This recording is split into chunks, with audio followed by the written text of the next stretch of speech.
নাক ঠোঁট নিয়ে কটু মন্তব্যে ভেঙে পড়েছিলেন মাধুরী। বলিউড থেকে টলিউড বর্তমানে নায়িকাদের সৌন্দর্য চর্চায় ফিলার্স, নোজ জব কিংবা লিপ জব যেন অঙ্গাঙ্গিভাবে যুক্ত।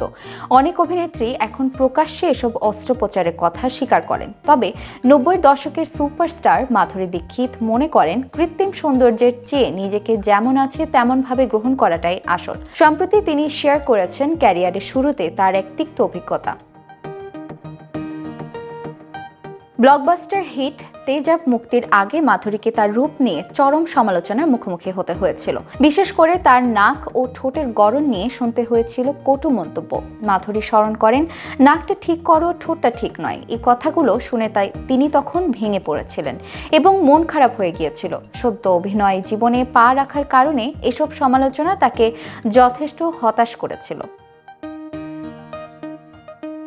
সেই সময় তার মা পরামর্শ দিয়ে আশ্বস্ত করেন। মাধুরী বলেন, মা আমাকে বলেছিলেন একটা ছবি হিট হয়ে গেলে আমার গড়ন নিয়ে প্রশ্ন তুলবে না, কথা বলবে না। বাস্তবেও তাই হয়েছিল। তেজাব মুক্তির পর বক্স অফিসে ঝড় তোলে। দর্শকরা মাধুরীর অভিনয় ও সৌন্দর্যে মুগ্ধ হন, আর কখনো তাকে তার চেহারা নিয়ে নেতিবাচক মন্তব্যের শিকার হতে হয়নি।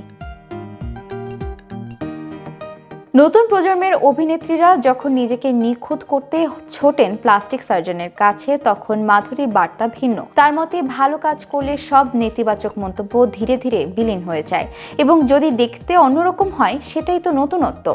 নিজের সেই স্বকীয়তা বা অনন্যত্ব কখনোই নষ্ট করা উচিত নয়। মাধুরীর এই অভিজ্ঞতা প্রমাণ করে, আত্মবিশ্বাস এবং কাজের প্রতি নিষ্ঠা দীর্ঘমেয়াদে সাফল্য নিশ্চিত করে। নিজের স্বকীয়তা ধরে রাখা এবং অন্যের সমালোচনায় মন খারাপ না করা, এটাই আসল সৌন্দর্য। তার জীবন ও ক্যারিয়ারের গল্প নতুন প্রজন্মের অভিনেত্রীদের জন্য অনুপ্রেরণা হয়ে দাঁড়িয়েছে।